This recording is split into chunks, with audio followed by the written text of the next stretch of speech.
ಮುಖ್ಯಮಂತ್ರಿಗಳು ನಿಮ್ಮನ್ನ ಮಾತುಕತೆ ಕರೆದಿದ್ರಂತೆ, ನೀವು ಹೋಗ್ಲಿಲ್ಲ ಅಂತ. ಎಲ್ಲಿ ಕರೆದಾರೆ? ಯಾರ ಮುಖಾಂತರ ಕರೆದಾರೆ? ನೋಡ್ರಿ, ಮುಖ್ಯಮಂತ್ರಿಗಳಾದಂಥವ್ರು ಸುಳ್ಳು ಹೇಳೋ ನನಗೆ ನೋಡಿರಿ, ಮುಖ್ಯಮಂತ್ರಿ ಮೊನ್ನೆ ಹೈಕೋರ್ಟು ಇದು ವಕೀಲರ ಪರಿಷತ್ ಸ್ವತಃ ಅವರೇ ಫೋನ್ ಮಾಡಿದ್ರು, ನೀವೆಲ್ಲ ರೆಕಾರ್ಡ್ ಮಾಡಿದ್ರು, ಅದನ್ನು ಒಪ್ಪಿಗೆ ಅವ್ರ ಮಾತಿ ಬೆಲೆ ಕೊಟ್ಟೆ ಬೆಂಗಳೂರು ಹೋದ್ವಿ. ಹಂಗೆ ಮುಖ್ಯಮಂತ್ರಿಗಳು ಯಾರ ಮುಖದ ಹೇಳಿ ಕಳಿಸ್ಬೇಕಾಗಿತ್ತಲ್ಲ, ಮಾದೇವಪ್ಪರು ಬಂದರು ಕೂಡ ಅವ್ರ ಕಡೆ ಹೇಳಿ ಕಳಿಸ್ಬೇಕಾಗಿತ್ತು, ಅಥವಾ ನಮಗಾರು ಫೋನ್ ಮಾಡಬೇಕಾಗಿತ್ತು, ಅಥವಾ ನಮ್ಮ ಲಕ್ಷ್ಮೀ ಅಕ್ಕರು ಅವ್ರ ಕಡೆ ಹೇಳಿ ಕಳಿಸ್ಬೇಕಾಗಿತ್ತು.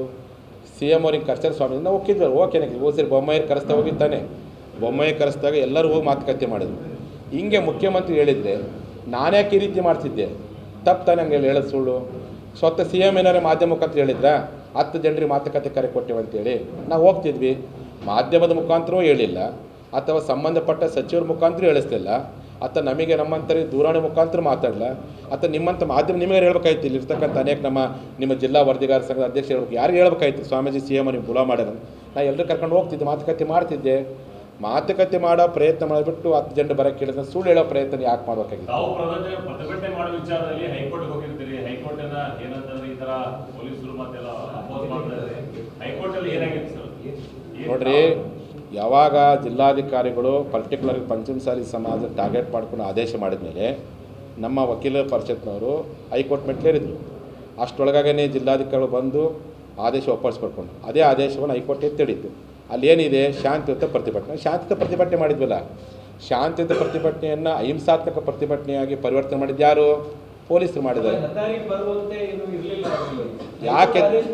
ಕರೆಕ್ಟು.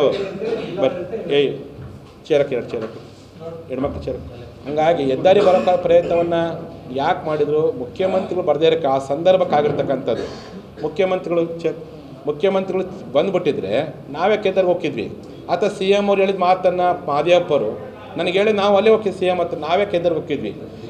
ಮುಖ್ಯಮಂತ್ರಿ ಎಲ್ಲಿ ಹೈಕೋರ್ಟ್ ಆದೇಶದ ಉಲ್ಲಂಘನೆ ಮಾಡೋ ಪ್ರಶ್ನೆನೇ ಇಲ್ಲ. ನಾವು ನಮ್ಮ ಹಕ್ಕುಗಳನ್ನು ನೀವು ಸರ್ಕಾರದವರು ಕೇಳಿದರೆ ಕಾರಣಕ್ಕೆ ನಿಮಗೆ ಮನವಿ ಮಾಡಲಿಕ್ಕೋಸ್ಕರವಾಗಿ ವಿಧಾನಸೌಧಕ್ಕೆ ಬರುವ ಸಂದರ್ಭದಲ್ಲೇ ಮತ್ತು ಹೈಕೋರ್ಟ್ ರಾಜ್ಯ ಹೆದ್ದಾರಿ ದಾಟ್ಕೊಂಡೇ ಬರಬೇಕಲ್ಲ, ಏನು ಗಾಳಿ ಮೇಲೆ ಬರೋಕ್ಕಾಗತ್ತೆ? ಹೆಂಗೆ ಬರೋಕ್ಕೆ ಸಾಧ್ಯ? ಮತ್ತೆ ದಾಟ್ಕೊಂಡು ಬರ್ಬೇಕಲ್ಲ. ನಾವು ತೊಂದರೆ ಮಾಡಿ ನೀವು ಮಾಡಿದ್ರೆ ತೊಂದರೆನಾ? ನೀವು ಸುಮ್ಮನೆ ಬಿಟ್ಟಿದ್ದು ಆರಾಮ ಹೋಗಿದ್ವಿ, ನಮ್ಮ ಜನ ಒಳಗೆ ಸಿ ಎಮ್ ಭೇಟಿ ಮಾಡ್ಕೊಂಡು ಬರ್ತಿದ್ವಿ. ಅದು ಅಲ್ಲೇ ನೀವು ಬ್ಯಾರಿಕೇಡ್ ನಿಲ್ಲಿಸಿದ್ರೆ ಅಲ್ಲ, ನೀವು ಬ್ಯಾರಿಕೇಡ್ ಹಾಕಲ್ಲಿ ನಿಲ್ಲಿಸಿದ್ರೆ ಸರ್ಕಾರದ 10 ಜನ ನಾವು 10 ಜನ ಅಷ್ಟೇ ಹೋಗಿದ್ವಿಲ್ಲ, ನಾವು ಹೋಗಿ ಅಲ್ಲೇ ಮಾತುಕತೆ ಮಾಡ್ಕೊಂಡು ಬರ್ತಿದ್ವಿಲ್ಲ.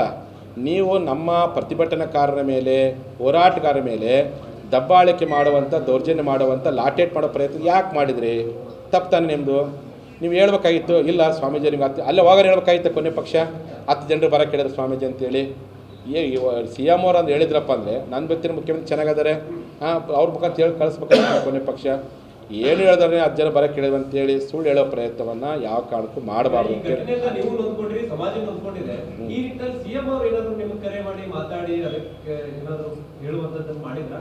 ಮಾಡಿಲ್ಲ, ಅವರು ಮಾಡಿದ್ರು. ಮುಖ್ಯಮಂತ್ರಿ ಅದಕ್ಕೆ ಹೇಳ್ತಾರೆ ಕ್ಷಮಾಪಣೆ ಕೇಳಿ ಸರ್ಕಾರ ಅಂತ ಹೇಳ್ತಾನೆ. ಲಿಂಗಾಯತ ಕ್ಷಮಾಪಣೆ ಕೇಳಬೇಕಿಂತ ಘಟನೆಗಳು ಆಗಿದ್ದಕ್ಕೆ ಯಾರು ಕಾರಣಕರ್ತರು ಗೊತ್ತಿಲ್ಲ, ಆದರೆ ಜವಾಬ್ದಾರಿ ಸ್ಥಾನದಾಗ ಯಾರಿದ್ದಾರೆ? ಮುಖ್ಯಮಂತ್ರಿಗಳು. ನೋಡಿರಿ, ಒಬ್ಬ ಪೊಲೀಸು ಕೈ ಎತ್ತಬೇಕಪ್ಪ ಅಂದರೆ ಲೋಕಲ್ PSI ಆರ್ಡರ್ ಆಗಬೇಕು, ಒಬ್ಬ CIP PSI ಆರ್ಡರ್ ಮಾಡೋಕಪ್ಪ ಅಂದರೆ SP ಆರ್ಡರ್ ಆಗಬೇಕು, SP ಆರ್ಡರ್ ಮಾಡೋಕಪ್ಪ ಅಂದರೆ IG ಮಾಡೋಕೆ ADGP ಮಾಡಬೇಕು. ಈ ADGP ಆರ್ಡರ್ ಮಾಡೋಕೆ CM ಹೇಳಲೇಬೇಕಲ್ಲ ಮತ್ತೆ. ಮತ್ತೆ ನಿಮ್ಮೆಲ್ಲ ವಿಡಿಯೋದ ಬಂತು ನೋಡಿ, ಎಲ್ಲ ಒಬ್ಬ ADGP ಹಿಂದೆ ಅಲೋಕ್ ಕುಮಾರ್ ಪುಣ್ಯಾತ್ಮ ನಮ್ಮ ಜೊತೆಗಿದ್ರಲ್ಲ, ಈ ADGP ಅಲೋಕ್ ಕುಮಾರ್ ಆಗಿರ್ಬೋದು, ಅದ್ರ ಮುಂದೆ ಇರ್ತಕ್ಕಂಥವ್ರು ಯಾರು ನಮ್ಮ ಪಂತನೂ ಯಾರೇ ಇದ್ರು ಅವರು ಬೆಂಗಳೂರಲ್ಲಿ ಮಾಡಿದಾಗ ಅಂತ 10 ಲಕ್ಷ ಮಂದಿ ಕೂಡಿ ನಾವು ಅವತ್ತು ವಿಧಾನಸೌಧಕ್ಕೆ ಮುತ್ತಿ ಹಾಕ್ಕೊಂಡಿದ್ದೀವಿ. ಇಡೀ ಪೊಲೀಸರು ನೋಡಿರಿ, ಒಂದು ವಿಧಾನಸಭಾ ಅಧಿವೇಶನ ಶುರುವಾದಾಗ ಇದುವರೆಗೂ ಇಷ್ಟೊಂದು ಸಂಖ್ಯೆಯಲ್ಲಿ ಪೊಲೀಸ್ ರೆಕಾರ್ಡ್ ಮಾಡಿದ್ರು, ಇಷ್ಟೊಂದು ಬ್ಯಾರಿಕೇಡ್ ಹಾಕಿದ್ದಿಲ್ಲ. ಪಂಚಮಸಾಲಿ ಮೀಸಲಾತಿ ಹೋರಾಟವನ್ನು ಹತ್ತಿಕ್ಲಿಕ್ಕೋಸ್ಕರವಾಗಿಯೇ ಖಂಡಲ್ಲಿ ಬ್ಯಾರಿಕೇಡ್ ಹಾಕಿದ್ದಾರೆ, ಖಂಡಲ್ಲಿ ತಪಾಸಣೆ ಮಾಡಿದ್ದಾರೆ. 6,000ಕ್ಕಿಂತ ಹೆಚ್ಚು ಪೊಲೀಸು. ಇಷ್ಟೊಂದು ಯಾಕೆ ಬೇಕಾಗಿತ್ತು? ಮತ್ತು ಇದು ಮೇಲ್ನೋಟಕ್ಕೆ ಹಂಗೆ ಅನಿಸುತ್ತಿಲ್ಲ. ಮತ್ತೆ ಲಿಂಗಾಯತರ ಮತಗಳನ್ನು ಪಡ್ಕೊಂಡು ಲಿಂಗಾಯತರ ಮೇಲೆ ಮಾರಣಾಂತಿಕ ಹಲ್ಲೆ ಮಾಡಿದ್ದು ನೋಡಿದ್ರೆ ಇದು ಲಿಂಗಾಯತ ವಿರೋಧಿ ಸರ್ಕಾರ ಅನ್ನೋದು ಸ್ಪಷ್ಟವಾಗಿ ಕಾಣ್ತಾ ಇದೆ.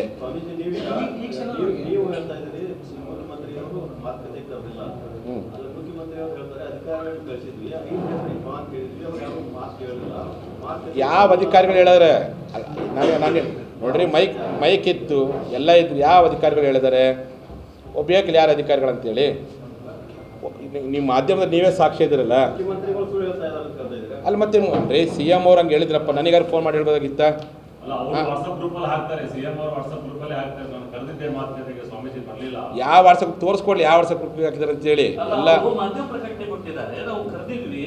ಎಲ್ಲಿ ಅಲ್ಲ, ಅದನ್ನೇ ಮಾಧ್ಯಮದ ಪ್ರಕಟಣೆ ಹೋರಾಟ ಮಾಡೋಕ್ಕೆ ಮುಂಚೆ ಮಾಧ್ಯಮ ಪ್ರಕಟಣೆ ಕೊಟ್ಟಿದ್ದು ಹೋಗ್ಬಿಡ್ತಿದ್ವಿ ನಾವು. ನಿಮ್ಮ ಮಾಧ್ಯಮದ ಮುಖಾಂತರ CM ಅವ್ರು ಬುಲಾವ್ ಅಂತ ಹೇಳಿದರೆ ಕೊನೆಗೆ ಅವ್ರಿಗೆ ಫೋನ್ ಮಾಡೋಕ್ಕೂ ಟೈಮ್ ಇಲ್ಲದೆ ಹೋಗಿದ್ರೆ, ಅಧಿಕಾರಿ ಕಳ್ಸೋಕ್ಕೂ ಟೈಮ್ ಇಲ್ಲದೆ ಹೋಗಿದ್ರೆ, ಸಚಿವರ ಜೊತೆ ಮಾತ್ರ ಟೈಮ್ ಇಲ್ಲದೆ ಒಂದು ಮಾಧ್ಯಮ ನಿಮ್ಗೆ ಕೇಳಿಕೊಡ್ಬೇಕಾಯ್ತು.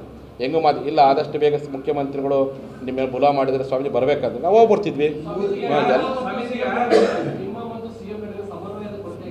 ಸಮನ್ವಯದ ಕೊರತೆ ಇಲ್ಲರಿ. ಮುಖ್ಯಮಂತ್ರಿಗಳು ಇವತ್ತು ಇಡೀ ರಾಜ್ಯಾದ್ಯಂತ ಲಿಂಗಾಯತ ಸಮುದಾಯ ಕಾಂಗ್ರೆಸ್ ಪಕ್ಷದ ಮೇಲೆ, ಸರ್ಕಾರದ ಮೇಲೆ ಅಸಮಾಧಾನಗೊಂಡಿದ್ದಿಲ್ಲ.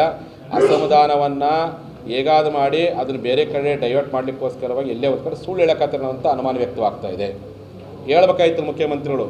ಲಾಠಿ ಚಾರ್ಜ್ ಆದಮೇಲೆ ಅವಾಗ ಹೇಳ್ತಾರಲ್ಲ, ಮುಂಚೆ ಹೇಳ್ಬೇಕಾಗಿತ್ತು. ಹೋರಾಟ 10 ಶುರುವಾಗಿತ್ತು.